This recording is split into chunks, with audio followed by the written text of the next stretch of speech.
250 करोड़ लोग परमाणु हथियारों से लैस देश में रहते हैं, जहां सेना 4 बार तख्ता पलट कर चुकी है और जहां सरकारें झटपट बदलती रहती हैं।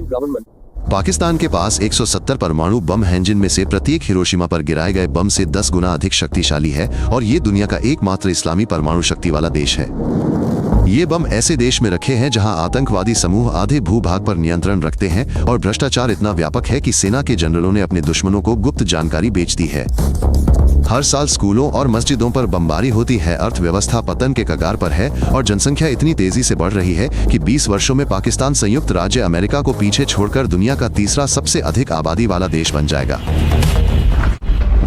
14 अगस्त 1947 को ब्रिटेन ने धार्मिक आधार पर भारत को 2 भागों में बांट दिया और इस विभाजन ने जीवित शरीर को चीर डाला।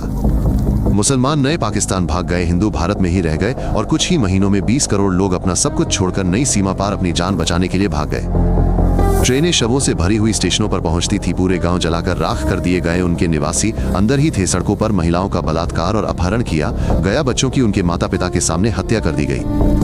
3 महीनों में 2 से 3 करोड़ लोग मारे गए, जो मानव इतिहास के सबसे बड़े नरसंहारों में से एक था और आज तक किसी को भी इसके लिए जवाबदेह नहीं ठहराया गया है।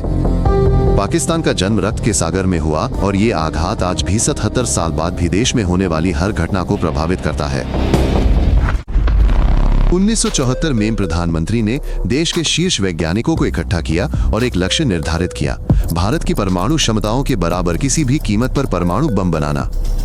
उन्होंने एक ऐसा वाक्य कहा जो प्रसिद्ध हो गया: हम घास फूस खाएंगे, हम भूखे मरेंगे, लेकिन हम बम बनाएंगे क्योंकि इसके बिना हमारा विनाश हो जाएगा। 24 वर्षों तक वैज्ञानिकों ने पश्चिम से तकनीक चुराई, काला बाजार से डिजाइन खरीदे और 1998 में भारत के परीक्षणों के जवाब में पाकिस्तान ने अपना पहला परमाणु बम विस्फोट किया। पूरे इस्लामी जगत ने इसे एक महान विजय के रूप में मनाया, क्योंकि पहली बार किसी मुस्लिम देश के पास परमाणु हथियार थे और वो दुनिया भर में 1.5 अरब विश्वासियों की रक्षा कर सकता था। लेकिन बम के मास्टरमाइंड ने बाद में गुप्त रूप से उत्तर कोरिया, ईरान और लीबिया को लाखों डॉलर में परमाणु तकनीक बेची, जब तक कि उसे गिरफ्तार करके नजरबंद नहीं कर दिया गया।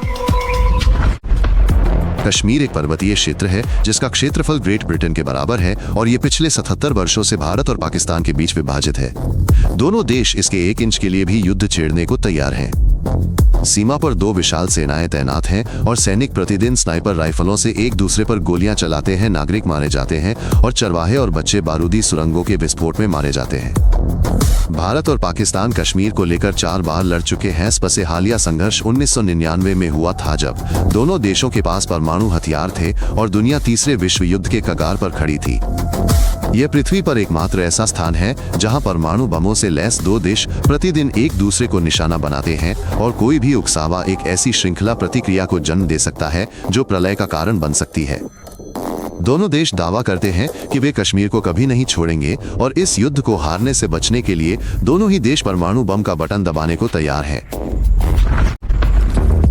1971 में पाकिस्तान ने 9 महीनों के भीतर अपनी आधी आबादी और देश का पूर्वी हिस्सा खो दिया, जो स्वतंत्र बांग्लादेश बन गया।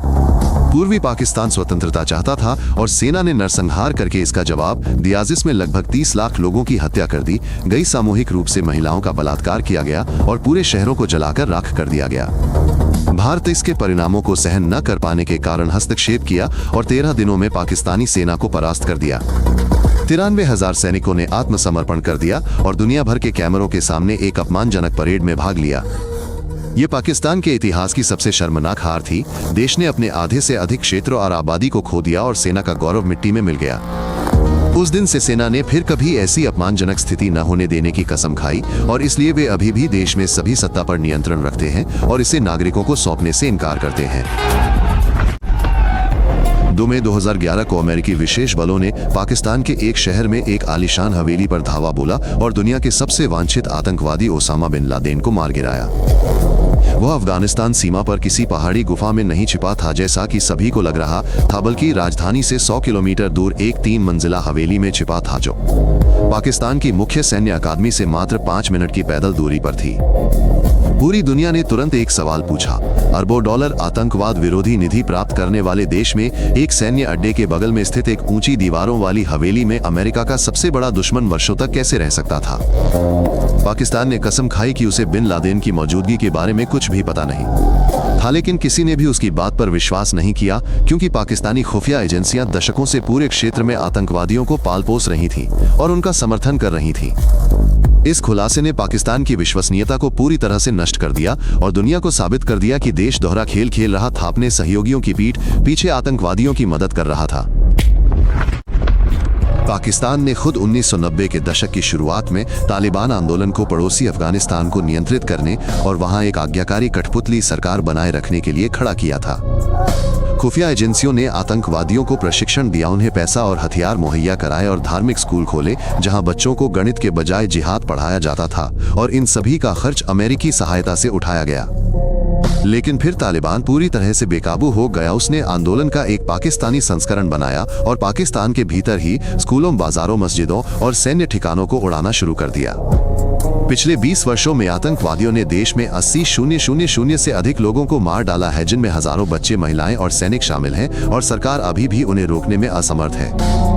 सबसे चौंकाने वाली बात यह है कि पाकिस्तान एक तरफ अपने देश में आतंकवादियों से लड़ रहा है, वहीं दूसरी तरफ अफगान तालिबान को पनाह और समर्थन देना जारी रखे हुए है, क्योंकि पड़ोसियों पर प्रभाव डालने के लिए उनकी जरूरत है।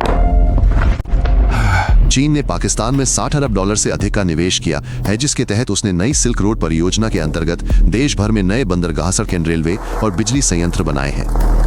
गरीब पाकिस्तान के लिए यह एक महान मित्र की ओर से राहत और सहायता जैसा प्रतीत हुआ, लेकिन वास्तविकता में चीन ने देश को एक ऐसे कर्ज के जाल में फंसा दिया है जिससे निकलना असंभव है। पाकिस्तान अपने ऋण चुकाने में असमर्थ है और अब अपने बुनियादी ढांचे का नियंत्रण चीन को सौंप रहा है। देश का सबसे बड़ा बंदरगाह पहले ही 40 वर्षों के लिए चीन को पट्टे पर दिया जा चुका है। चीन का कुल ऋण $30 अरब से अधिक हो गया है और अर्थव्यवस्था इस हद तक चरमरा गई है कि पाकिस्तान केवल अंतर्राष्ट्रीय निधियों से लिए गए ऋणों पर निर्भर है और पुराने ऋणों को चुकाने के लिए नया ऋण ले रहा है। मुद्रास्फीति 30% तक पहुंच गई है। आधी से अधिक आबादी प्रतिदिन $3 से कम पर जीवन यापन कर रही है और धनी वर्ग लगातार पूंजी की चोरी कर रहा है और उसे विदेशों में स्थानांतरित कर रहा है। पाकिस्तान अगले 10 वर्षों में पीने के पानी की कमी के सबसे अधिक खतरे वाले विश्व के शीर्ष 10 देशों में से एक है, और ये कोई अतिशयोक्ति नहीं है, यह एक सच्चाई है। वैश्विक तापवृद्धि के कारण उत्तरी पहाड़ों में ग्लेशियर पृथ्वी पर कहीं और की तुलना में तेजी से पिघल रहे हैं, नदियां हर साल सूख रही हैं और भूजल का दोहन उसकी पुनः पूर्ति की दर से 10 गुना अधिक तेजी से हो रहा है। 2022 में विनाशकारी बाढ़ ने देश के 1/3 हिस्से को जलमग्न कर दिया, जिससे 33 मिलियन लोग बेघर हो गए, 500 लोगों की मौत हो गई और पूरे गांव बह गए। विश्व के कार्बन डाइऑक्साइड उत्सर्जन के 1% से भी कम का उत्पादन करने के बावजूद पाकिस्तान पृथ्वी पर लगभग किसी भी अन्य देश की तुलना में जलवायु परिवर्तन के प्रभावों से अधिक पीड़ित है। वैज्ञानिकों का अनुमान है कि 20 वर्षों के भीतर देश के सबसे बड़े शहरों में पीने का पानी पूरी तरह से बंद हो जाएगा और कृषि, जो आधी आबादी का पेट भरती है, पूरी तरह से समाप्त हो जाएगी। पाकिस्तान में 250 मिलियन आबादी में से आधी महिलाएं हैं, फिर भी सार्वजनिक जीवन में उनकी उपस्थिति नगण्य है। वे अदृश्य और मताधिकार से वंचित हैं।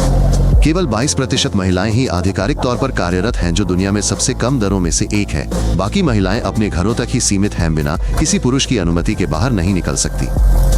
पाकिस्तान में प्रतिदिन 11 ऑनर किलिंग होती हैं, जब पिता, भाई या पति कथित तौर पर अपने व्यवहार से परिवार को बदनाम करने के आरोप में महिलाओं की हत्या कर देते हैं।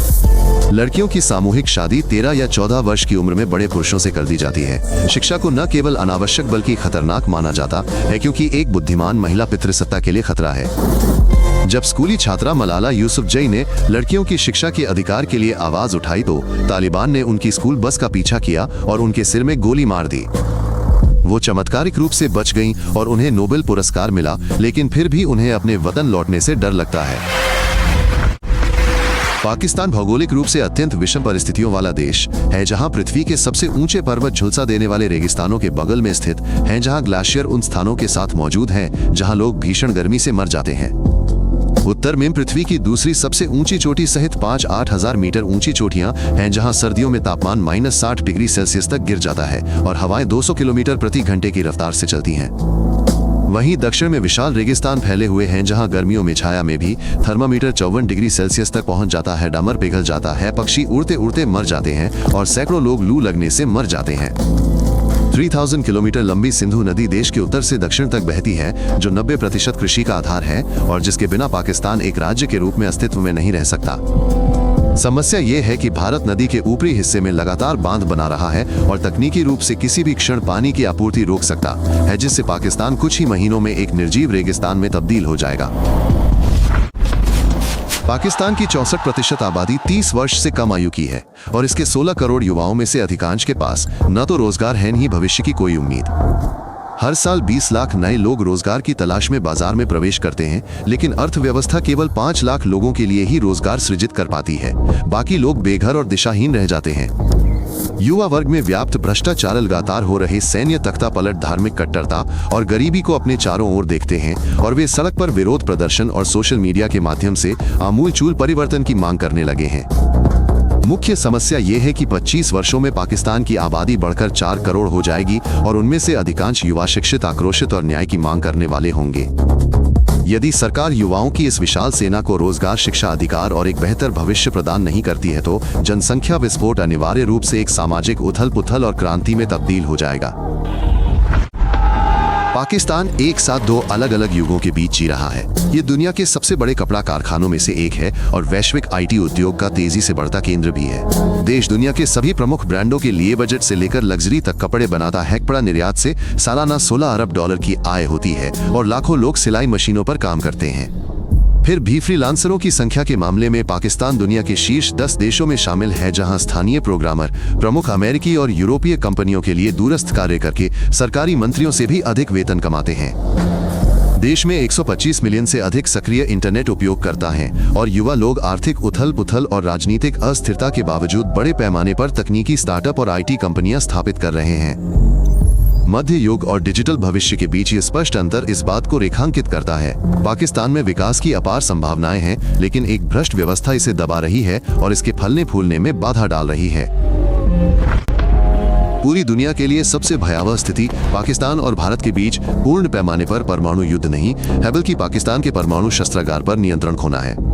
यदि कट्टरपंथी इस्लामी समूह सरकार को उखाड़ फेंकते हैं और सत्ता पर कब्जा कर लेते हैं या शस्त्रागार से एक भी परमाणु हथियार चुरा लेते हैं तो मानवता के लिए इसके परिणाम अत्यंत विनाशकारी होंगे। पाकिस्तान अपने परमाणु हथियारों को देश भर में फैले दर्जनों अति गुप्त भूमिगत बंकरों में रखता है, लेकिन इन सुविधाओं के सटीक स्थान केवल उच्च पदस्थ सैन्य अधिकारियों को ही पता है। संयुक्त राज्य अमेरिका उपग्रहों और एजेंटों के माध्यम से पाकिस्तान के परमाणु शस्त्रागार की लगातार निगरानी करता है।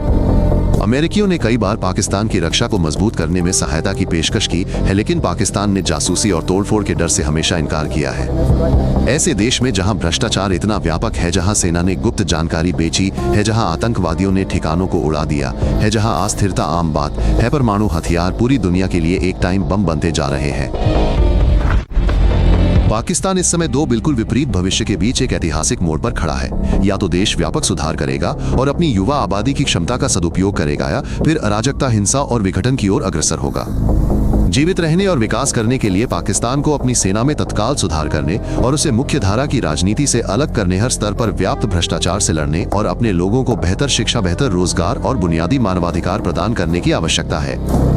समस्या ये है कि भ्रष्ट अभिजात वर्ग उस व्यवस्था को बदलने के लिए बिल्कुल तैयार नहीं है जो उन्हें समृद्ध बनाती है। सेना नागरिकों को सत्ता सौंपने के लिए तैयार नहीं है और धार्मिक कट्टरपंथी किसी भी सुधार और सामाजिक आधुनिकीकरण को रोक रहे हैं। वहीं दूसरी ओर देश के पास सफलता के लिए आवश्यक सभी संसाधन मौजूद हैं। एक शक्तिशाली पेशेवर सेना, परमाणु हथियार, एक विशाल युवा आबादी और भारत, चीन, ईरान और महत्वपूर्ण समुद्री मार्गों के बीच एक रणनीतिक स्थान। यदि पाकिस्तान सही विकल्प चुनता है और आने वाले वर्षों में सुधारों को लागू करता है तो वो एशिया की अग्रणी क्षेत्रीय शक्तियों में से एक बन सकता है। हालांकि यदि वो इस अवसर को चूक जाता है तो वो पूरी दुनिया के लिए खतरा और अस्थिरता का स्रोत बन जाएगा। पाकिस्तान 21वीं सदी के विरोधाभासों का जीता जागता उदाहरण है। एक परमाणु महाशक्ति जो अपने लोगों को स्वच्छ जल उपलब्ध नहीं करा सकती, एक इस्लामी गणराज्य जो आतंकवादियों को पैदा करता और उनका समर्थन करता है, और एक आधिकारिक अमेरिकी सहयोगी जो गुप्त रूप से चीन के साथ व्यापार करता है। 250 करोड़ लोग हर दिन एक ऐसे देश में जागते हैं जो डिजिटल आधुनिकीकरण और धार्मिक मध्ययुगीनता, आर्थिक विकास और पूर्ण वित्तीय पतन के बीच लगातार संतुलन बनाए रखने की कोशिश कर रहा है। अगले 10 साल निर्णायक होंगे और पाकिस्तान का अंतिम भाग्य तय करेंगे। या तो देश राजनीतिक स्थिरता और आर्थिक विकास का मार्ग खोजेगा, या फिर अंतर्राष्ट्रीय संघर्षों, युद्धों और मानवीय आपदाओं का नया केंद्र बन जाएगा। पूरी दुनिया पाकिस्तान में हो रही घटनाओं को नजरअंदाज नहीं कर सकती, क्योंकि वहां की घटनाएं वैश्विक सुरक्षा, अर्थव्यवस्था, प्रवासन प्रवाह और पूरे ग्रह के भू राजनीतिक संतुलन को सीधे तौर पर प्रभावित करती हैं। एक अस्थिर देश में परमाणु शस्त्रागार, अंतर्राष्ट्रीय आतंकवाद, जलवायु संकट और जनसंख्या विस्फोट अब किसी एक दूर देश की स्थानीय समस्याएं नहीं रह गई हैं। ये अस्तित्वगत चुनौतियां और पूरी मानवता के अस्तित्व के लिए खतरा हैं। अगर आपको ये रोचक लगा तो नए एपिसोड से अपडेट रहने के लिए सब्सक्राइब करें। हम संक्षिप्त और सटीक बात रखते हैं।